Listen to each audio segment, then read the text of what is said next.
La Birmanie est l'un des nombreux pays d'Asie du Sud-Est à avoir subi les affres de crises géopolitiques et de catastrophes naturelles. Le cyclone Nargis de mai 2008 a notamment laissé des séquelles sur le territoire birman, venant accentuer une crise sanitaire déjà chronique. L'action des organisations humanitaires dans le secteur de la santé est donc essentielle pour permettre aux populations d'accéder au traitement de base et à une santé digne. Tulip est une ONG à la charnière entre le secteur privé, représenté par les entreprises de santé, et le monde de l'humanitaire. Tulip, qui est un des maillons importants puisqu'il récolte l'ensemble des médicaments et du matériel, transmet aux ONG. Les ONG, eux, acheminent et utilisent tous ces médicaments et ce matériel pour s'occuper des patients. C'est dans ce contexte que Tulip soutient en Birmanie depuis près de 20 ans l'AMFA, Association médicale franco-asiatique, en lui fournissant les médicaments et les dispositifs médicaux nécessaires au traitement des patients.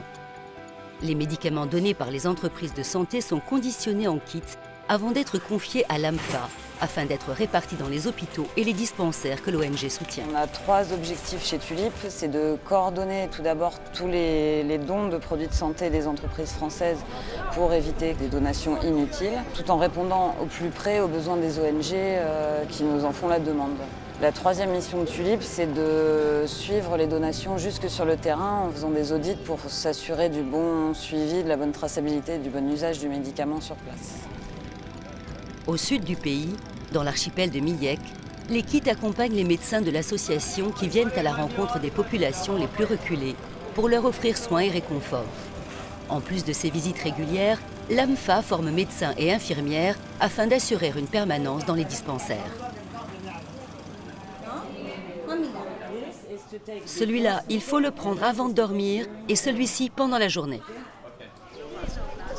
Ici, dans les îles, la population souffre de différents maux, et notamment de maladies respiratoires, car ils sont pauvres et n'ont pas accès à une hygiène décente.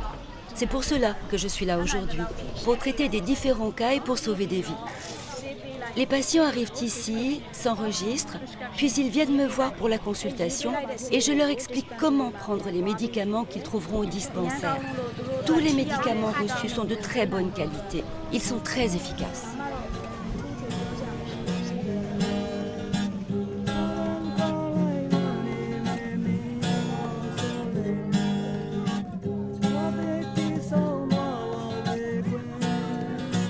L'accès aux produits de santé représente donc un enjeu vital pour les bénéficiaires. Sans la générosité des entreprises de santé et le dynamisme des ONG comme l'AMFA, la vulnérabilité de ces populations ne ferait qu'augmenter. C'est un trio gagnant qui se forme entre les ONG, Tulip et les entreprises de santé.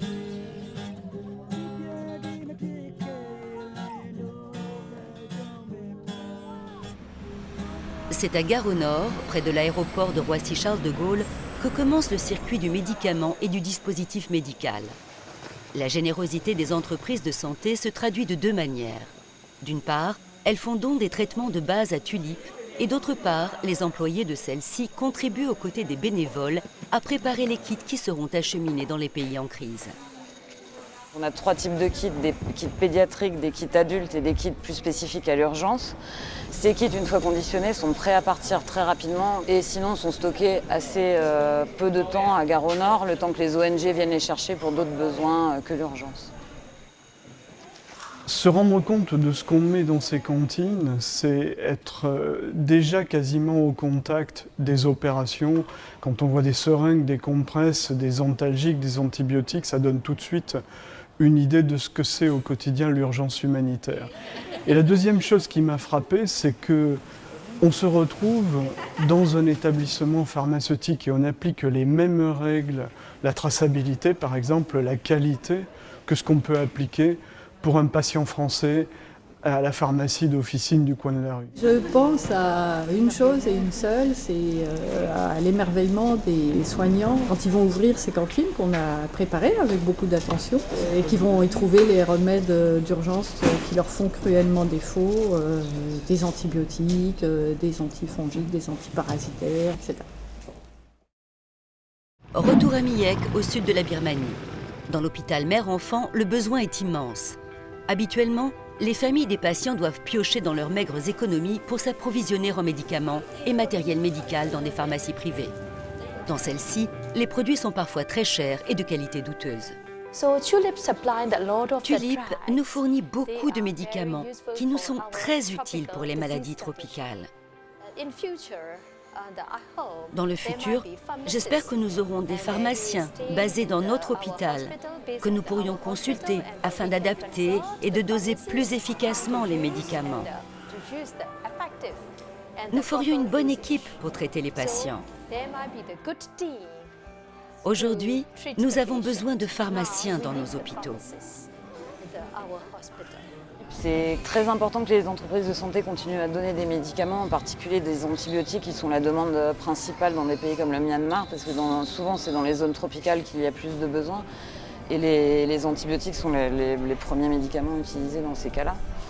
Et on a aussi beaucoup de besoins en ce qui concerne les dispositifs médicaux et malheureusement on ne nous en donne pas assez. Donc quand je vois l'état des hôpitaux ici, où il n'y a pas une seringue, pas une aiguille, il n'y a pas une compresse dans les couloirs, on en a vraiment besoin.